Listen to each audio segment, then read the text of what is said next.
Hi friend, welcome to our all the basic find YouTube channel. ଆଜିର ବିଷୟ ହେଉଛି political ସାଇନ୍ସର first chapter ଗଣତନ୍ତ୍ରର କିଛି MCQ ଡିସ୍କସ୍ କରିବା, ସର୍ଟ କ୍ୱେଶ୍ଚିନ୍ ଡିସ୍କସ୍ କରିବା। ଚାଲ ଷ୍ଟାର୍ଟ କରିବା। ଫାର୍ଷ୍ଟ ପ୍ରଶ୍ନ ହେଲା, କିଏ କହିଛନ୍ତି ଗଣତନ୍ତ୍ର ଲୋକମାନଙ୍କ ଦ୍ୱାରା ଲୋକମାନଙ୍କ ପାଇଁ ଉଦ୍ଦିଷ୍ଟ ସରକାର? ସଠିକ ଉତ୍ତର ହେଉଛି ଆବ୍ରାହମ ଲିଙ୍କନ। ପ୍ରଶ୍ନ ନମ୍ବର 2, ଗଣତନ୍ତ୍ର ଏକ ସରକାର ଯେଉଁଥିରେ ପ୍ରତ୍ୟେକ ଲୋକଙ୍କର ଅଂଶ ଅଛି, ଏହା କିଏ କହିଛନ୍ତି? ପ୍ରଫେସର ସିଲି। ନେକ୍ସଟ ପ୍ରଶ୍ନ, ପୃଥିବୀର ବୃହତ୍ତମ ଗଣତାନ୍ତ୍ରିକ ରାଷ୍ଟ୍ର କିଏ? ପୃଥିବୀର ଗଣତନ୍ତ୍ର ରାଷ୍ଟ୍ର ହେଉଛି ଭାରତ।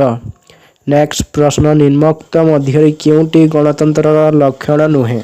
ଏଇଠି 4ଟି ଅପସନ୍ ଦେଇଛି।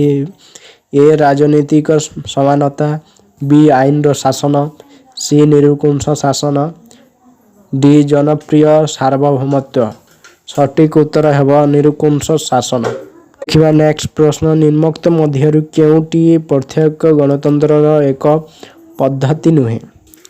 ଏ ଗଣଭୋଟ, ଅପସନ୍ ବି ଗଣଉଦ୍ଯୋଗ, ଅପସନ୍ ସି ପ୍ରତ୍ୟାହାର, ଅପସନ୍ ଡି ଅଧ୍ୟାଦେଶ।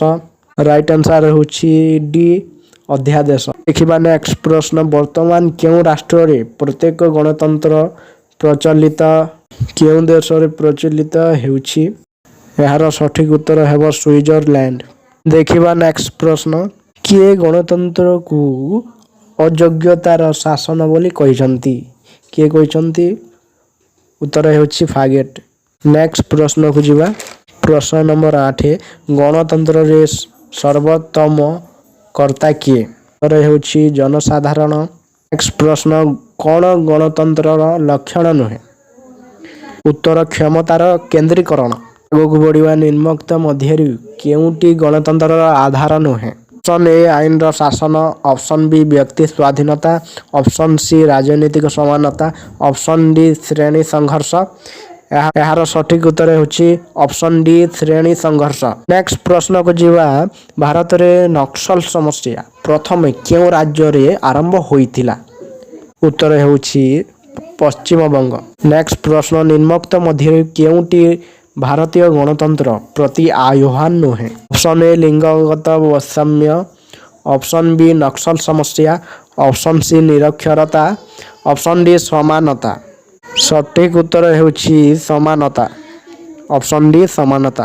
ନେକ୍ସଟ ପ୍ରଶ୍ନ ଦେଖିବା, ନକ୍ସଲ ଆନ୍ଦୋଳନ କିଏ ପ୍ରଥମେ ଆରମ୍ଭ କରିଥିଲେ? ନକ୍ସଲ ଆନ୍ଦୋଳନ। ଉତ୍ତର ଦେଖିବା ଚାରୁ ମଜୁମଦାର। ଆଗକୁ ବଢ଼ିବା, ଗଣତନ୍ତ୍ର ଡେମୋକ୍ରେସି ଶବ୍ଦର ଉତ୍ପତ୍ତି କେଉଁ ଭାଷାର ଶବ୍ଦ ଡେମୋସ ଏବଂ କ୍ରାଟସରୁ ଆସିଅଛି?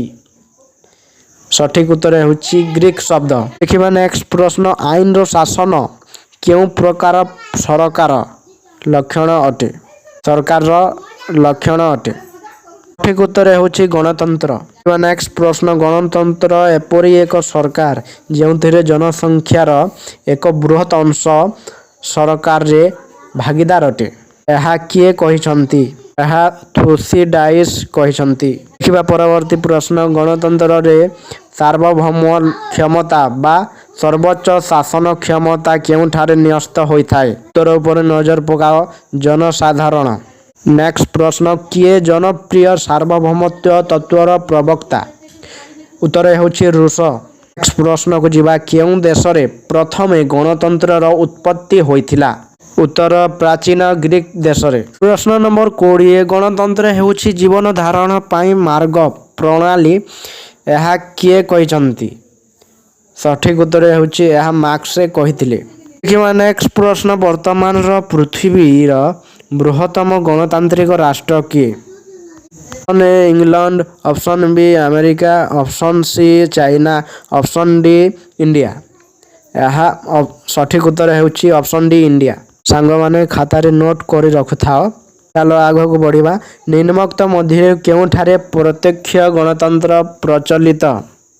ଅପସନ୍ ଏ ଗ୍ରୀକ ନଗର ରାଜ୍ୟ, option B England, option C America, option D France. ଏହାର ସଠିକ ଉତ୍ତର ହେଉଛି ऑप्शन ए ग्रीक नगर राज्य।